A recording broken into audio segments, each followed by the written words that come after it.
अब हम Henry Fayol के संचालन के सिद्धांत के बारे में जानेंगे। हेनरी फ्योल के 14 सिद्धांत यहाँ पर दिए गए हैं बच्चों, यानी कि आपको 14 के 14 सिद्धांत जो है याद करना होगा। सिद्धांत में इस सिद्धांत में ऐसा नहीं है कि आप 4-5 याद करेंगे कि 6 याद करेंगे तो चलेगा, ऐसा नहीं। इसमें आपको 14 के 14 सिद्धांत याद करने होंगे और जिस क्रम में दिए हैं उस क्रम में ही याद करना होगा। इसमें आपको आगे पीछे नहीं करना है। 14 के 14 सिद्धांत जो दिए हैं, जो प्रिंसिपल ऑफ हेनरी फ्योल दिए हैं, वो उसी सीक्वेंस में उसी क्रम में आपको याद करना है। तो चलो बच्चों हम लोग शुरुआत करते हैं, जिसमें दिया फर्स्ट नंबर में श्रम विभाजन का सिद्धांत। तो हम लोग जानेंगे कि श्रम विभाजन का सिद्धांत किसे कहते हैं। संचालन में कर्मचारियों तथा संचालकों की कार्यक्षमता बढ़ाने पर जोर दिया जाता है। उत्पादन के साधनों के महत्तम उपयोग द्वारा उत्पादकता में वृद्धि की जा सकती है। किसके जरिए? श्रम विभाजन के जरिए। श्रम विभाजन के कारण विशिष्टीकरण भी संभव हो जाता है। श्रम विभाजन संचालकों के स्तर पर साथ ही कारखाने स्तर पर अर्थात दोनों स्तरों पर ही होना आवश्यक है। इससे क्या होता है? विशिष्टीकरण के सिद्धांत का लाभ मिल जाता है। तो ये हुआ श्रम विभाजन का सिद्धांत। अब यह है अधिकार और दायित्व का सिद्धांत। अधिकार और दायित्व एक सिक्के के दो पहलू होते हैं। दायित्व बिना अधिकार और अधिकार बिना दायित्व दोनों ही कैसे होते हैं? अपूर्ण होते हैं। अधिकार प्रदान करते समय कर्मचारी का पद, ज्ञान, योग्यता, अनुभव, नेतृत्व कला, परिपक्वता आदि तत्वों का ध्यान रखना आवश्यक होता है। परिणाम स्वरूप कर्मचारी के उत्साह में क्या होती है? वृद्धि होती है और लक्ष्य प्राप्ति सरल बन जाती है। तो इस प्रकार हम लोगों ने अधिकार और दायित्व के सिद्धांत के बारे में जाना। अब थर्ड नंबर दिया है अनुशासन का सिद्धांत। तो अनुशासन के सिद्धांत के बारे में इस प्रकार से दिया है, साधनों के महत्तम उपयोग और प्रवृत्तियों के सातत्य के लिए औद्योगिक अनुशासन होना अत्यंत आवश्यक है। यानी अनुशासन का सिद्धांत मतलब क्या हुआ बेटा? डिसिप्लिन। डिसिप्लिन का यहाँ पर जो तात्पर्य है, अनुशासन का तात्पर्य है, वो तात्पर्य ये है कि व्यवसाय इकाई में किए गए कार्य जो है वो समयबद्ध रह करके उद्देश्य के अनुसार, ठीक है, और निश्चित किए गए मापदंड के अनुसार पूर्ण हो सके, इसलिए अनुशासन भी जरूरी है। अनुशासन एक निश्चित प्रकार का सुमेलपूर्ण वातावरण उत्पन्न करता है। यानी अनुशासन में क्या होता है? सब समानता पे जो है समान रूप से सब काम करते हैं, जिसका जो कार्य है उस हिसाब से, यानी कहीं भी कोई पक्षपात नहीं। औद्योगिक अनुशासन निश्चित नियमों और आचार संहिता के कारण स्थापित होता है, जिससे इकाई में अनुशासन स्थापित होता है। जब कर्मचारियों की संख्या विशाल हो तब अनुशासन और आचार संहिता के द्वारा नियंत्रण करना सरल हो जाता है। यानी जैसे कि हम लोगों ने जाना था कि जिस प्रकार से आयोजन बहुत ही इंपॉर्टेंट है, वैसे ही व्यवसाय का एक अंतिम कार्य क्या होता है? नियंत्रण, वो भी बहुत इंपॉर्टेंट है। तो नियंत्रण जो है, ठीक है, वो नियंत्रण का जो पहलू वो कहाँ से आता है? अनुशासन से आता है। फिर दिया है फोर्थ नंबर में आदेश की स्वरूपता का सिद्धांत। आदेश की एकरूपता का सिद्धांत। कर्मचारी एक से अधिक उच्च अधिकारियों के आदेशों का पालन एक साथ नहीं कर सकते हैं, इसलिए यह सिद्धांत दर्शित करता है कि किसी भी कार्य या प्रवृत्ति के विषय में कर्मचारी को एक ही उच्च अधिकारी की ओर से आदेश प्राप्त होना चाहिए। कई बार कैसा होता है, कर्मचारी को कार्य करना है, पर उस कार्य को कैसे करना है तो अधिकारी बताता है। तो अगर मान लो एक कर्मचारी के सामने 4 अधिकारी हैं और 4 अधिकारी उसे आदेश देंगे, तो उसके लिए वो कन्फ्यूजिंग हो जाएगा कि उसे किस अधिकारी के कहने पर कार्य करना है और कैसा कार्य करना है। इसलिए यहाँ पर ये कहा गया है कि अगर मान लो कोई एक कर्मचारी, उसको कन्फ्यूजन नहीं होना चाहिए। उसको अगर मान लो कोई अधिकारी का कहना मानना, तो एक अधिकारी का ही कहना उसे मानना चाहिए। यानी एक अधिकारी का कहने पर ही उसको कार्य हमें लेना है, ताकि वो अपने कार्य के प्रति कैसा हो? सहज रहे, कन्फ्यूज ना हो, ठीक है। कार्य को अच्छे से वो कार्य को अच्छे से न्याय दे सके, उसमें उसका ध्यान केंद्रित हो सके। इसलिए आदेश की एकरूपता का सिद्धांत यहाँ पर बहुत ही उपयोगी है। फिर दिया है 5वें नंबर में मार्गदर्शन की एकरूपता का सिद्धांत। मार्गदर्शन यानी कि गाइडेंस, उसके बारे में यहाँ बताया गया है।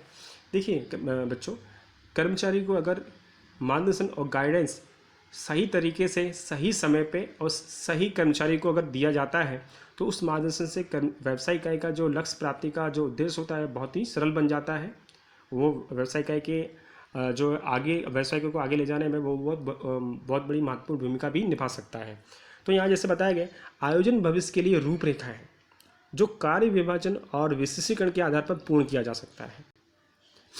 आयोजन को लागू करते समय यदि विचलन दिखाई दे तो दिशा निर्देश मार्गदर्शन दिया जाता है।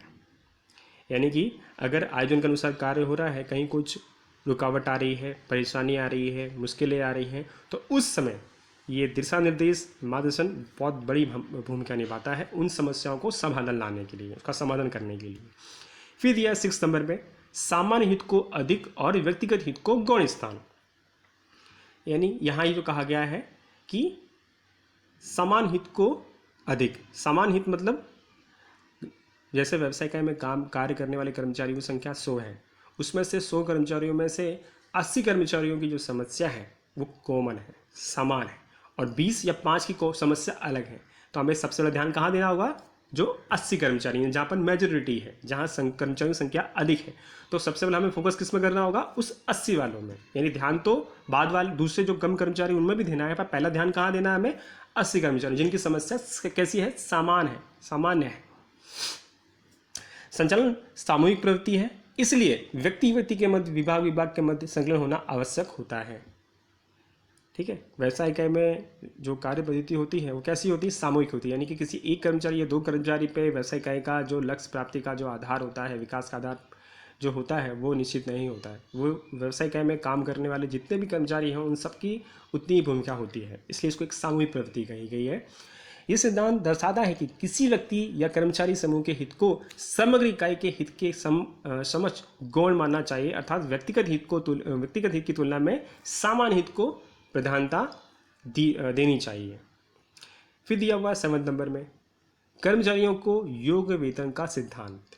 जैसे कि हम लोगों ने पिछले टॉपिक में भी पढ़ा था कि कर्मचारी को अगर योग्य वेतन, यानी योग्य वेतन का मतलब क्या हुआ? जो कर्मचारी जिस लायक है, जिस पद पर है, जिस कार्य को न्याय दे रहा है, जिस कार्य की भूमिका निभा रहा है, तो उसके अनुसार उसकी वेतन और जो सुख सुविधाएं उसे मिलनी चाहिए, क्योंकि वो भी कर्मचारी को जो है प्रोत्साहित करने में, कर्मचारियों को अपने कार्य के प्रति ध्यान केंद्रित करने में बहुत बड़ा योगदान जो है उसका जो वेतन है वो निभाता है। तो कर्मचारी जो सेवा देता है उसके बदले में उसको क्या होता है? प्रतिफल मिलता है, यानी उसका सैलरी मिलता है, उसको वेतन मिलता है, तो उसे क्या कहा जाता है? वेतन।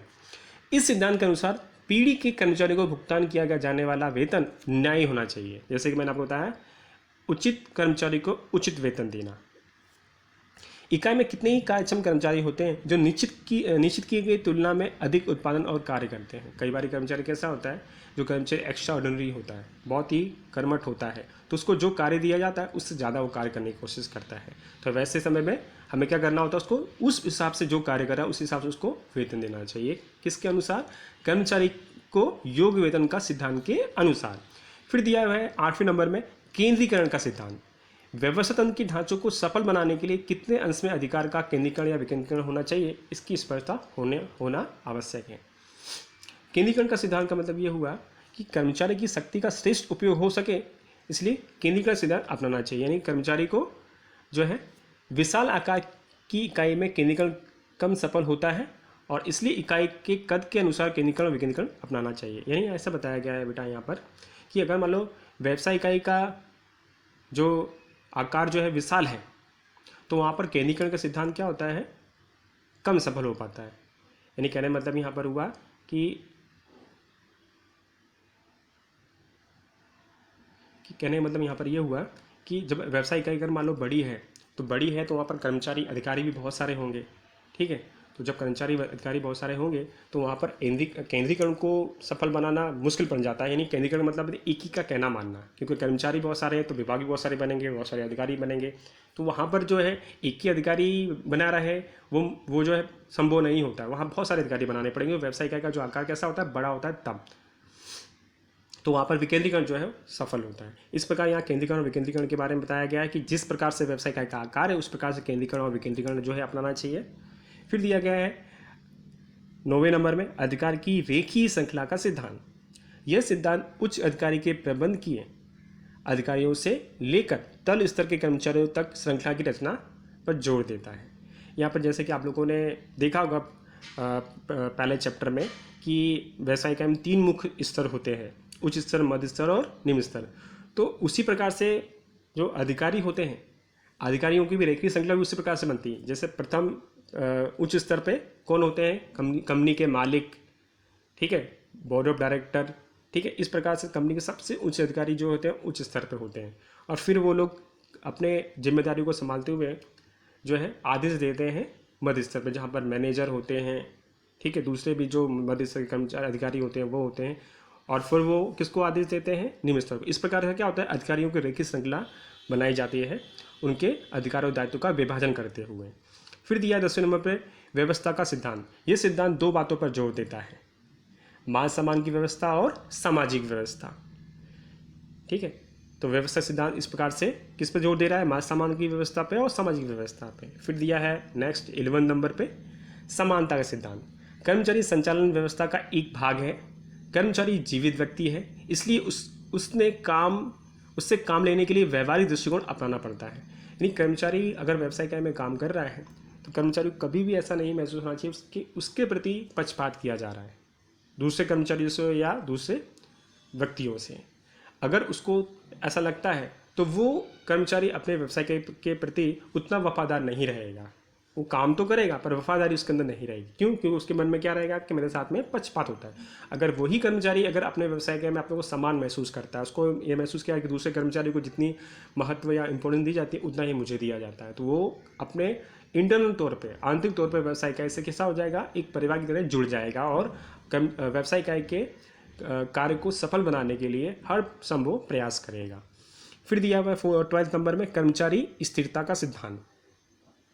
कर्मचारी स्थिरता के सिद्धांत पर जैसे कि नाम दिया वैसे आप समझ गए होंगे कि कर्मचारी जो होता है, स्थायी कर्मचारी होता है, व्यवसाय इकाई की पूंजी कही जाती है। यानी कि कर्मचारी अगर आपके व्यवसाय इकाई में बना हुआ है, टिका हुआ है, पुराना हो चुका है, बहुत लंबे समय से बना हुआ है, तो वो व्यवसाय इकाई के लिए एक प्रकार से बहुत बड़ा एडवांटेज माना जाता है, ठीक है।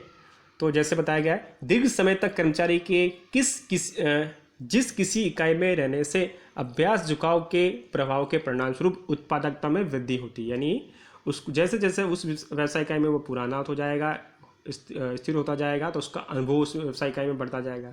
तो उसके अनुभव का जो लाभ है वो सीधा किसको मिलता है, व्यवसाय इकाई को। कब? जब कर्मचारी स्थिर होगा तब। और जैसे इसमें कहा कि श्रमिक स्थानांतरण दर अगर कम रहेगा, यानी कर्मचारियों का व्यवसाय इकाई में छोड़ के जाना, फिर नया आना, फिर छोड़ के जाना, फिर नया आना, तो इस तरह से क्या होता है, व्यवसाय इकाई में कर्मचारी का जो स्थानांतरण होता है वो अगर कम रहा आना जाना, तो उतना ही प्लस पॉइंट या एडवांटेज माना जाता है व्यवसाय इकाई के विकास के लिए। फिर दिया 13वें नंबर में सूत्रपात का सिद्धांत। संचालकों में जिस प्रकार उद्योग साहसिकता का आवश्यक है, वैसे कर्मचारियों में पहलवृत्ति होना आवश्यक है। पहलवृत्ति से कर्मचारियों में स्वतंत्र रूप से कार्य करने की शक्तियों का विकास होता है, उनके नेतृत्व शक्ति भी खिलती है।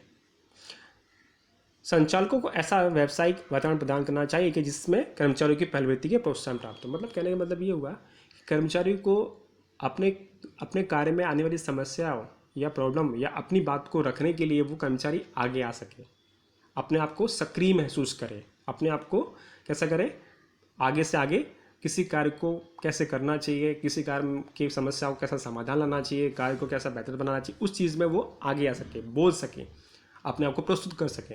इस प्रकार यहाँ पर सूत्रपात के सिद्धांत में इसको बताया गया है। फिर लास्ट हमारा जो 14 नंबर का सिद्धांत है वो दिया है समूह भावना का सिद्धांत।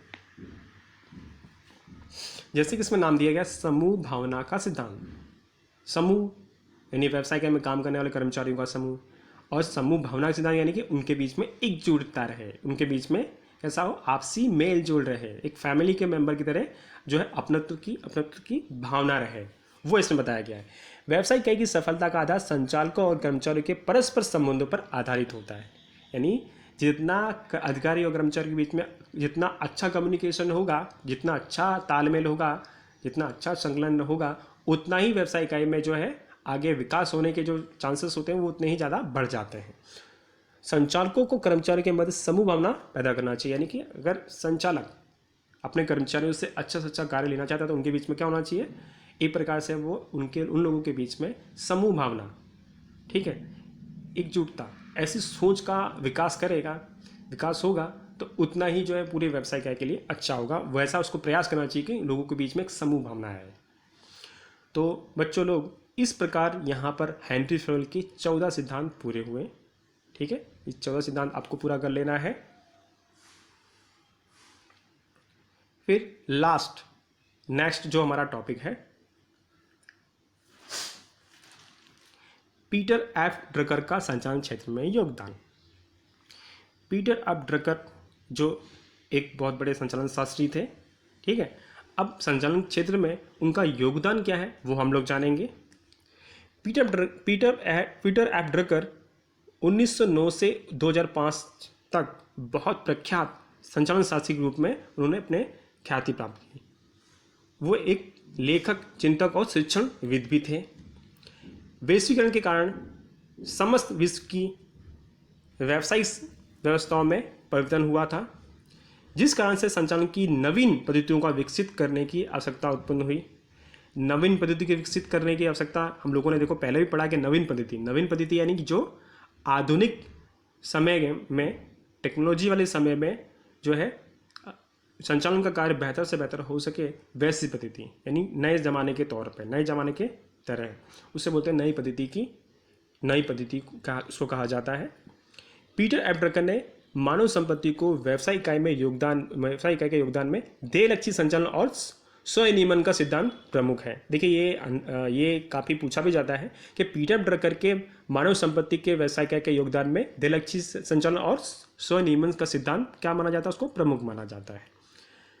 फिर प्रमुख योगदान मानव संसाधन संचालन, बाजार संचालन और तनाव संचालन में है। उनका मुख्य जो योगदान है किस में दिया गया है, मानव संसाधन संचालन, बाजार संचालन और तनाव संचालन में। इसलिए पीटर ड्रकर को आधुनिक संचालन का पिता कहा जाता है। देखिए ये एग्जाम में भी पूछा जाता है कि पीटर ड्रकर के बारे में कि आधुनिक संचालन का पिता किसे कहा जाता है।